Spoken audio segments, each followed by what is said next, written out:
Një shtetas turk 25 vjeçar ka humbur jetën mbrëm pas plagëve të marra nga gjuajtja me armë zjarri nga personi me inicialet KPK në një kafene në sheshin e qytetit në Shtip. Nga Ministria e Punëve të Brendshme njoftojnë se policia pran pikës së pagesës në Miladinovci ka arrestuar 21 vjeçarin nga Republika e Turqisë, i dyshuar si autori vrasjes së mbrëmshme në Shtip, si dhe A.H 22 vjeç, T.M 22 vjeç, O.M 29 dhe A.O 28 vjeç, të gjithë nga Republika e Turqisë, me dyshimin se kanë ndihmuar të dyshuarin të largohej nga vendi i ngjarjes.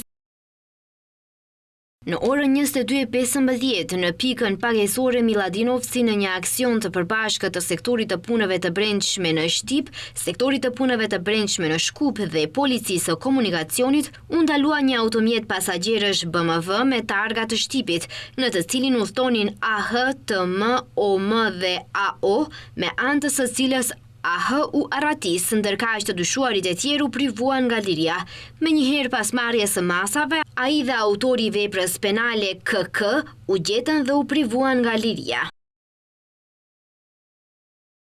Mbrëm në orën 21:25 në sektorin e punëve të brendshme në Shtip, u raportua se është qelluar me armë zjarri drejt A.O nga Republika e Turqisë në një kafene në sheshin e qytetit në Shtip, pas së cilës autori i krimit iku me një automjet. I plagosuri u transportua në spitalin klinik të Shtipit, ku ndëroi jetë në orën 22:10. Nga Prokuroria Themelore Publike ka njoftuar se në vendngjarje janë gjetur gëzhoja dhe gjurmë të tjera, të cilat do t'i nënshtrohen ekzaminimit mjekoligjor, ndërsa trupi i të ndjerit është dorëzuar për autopsi.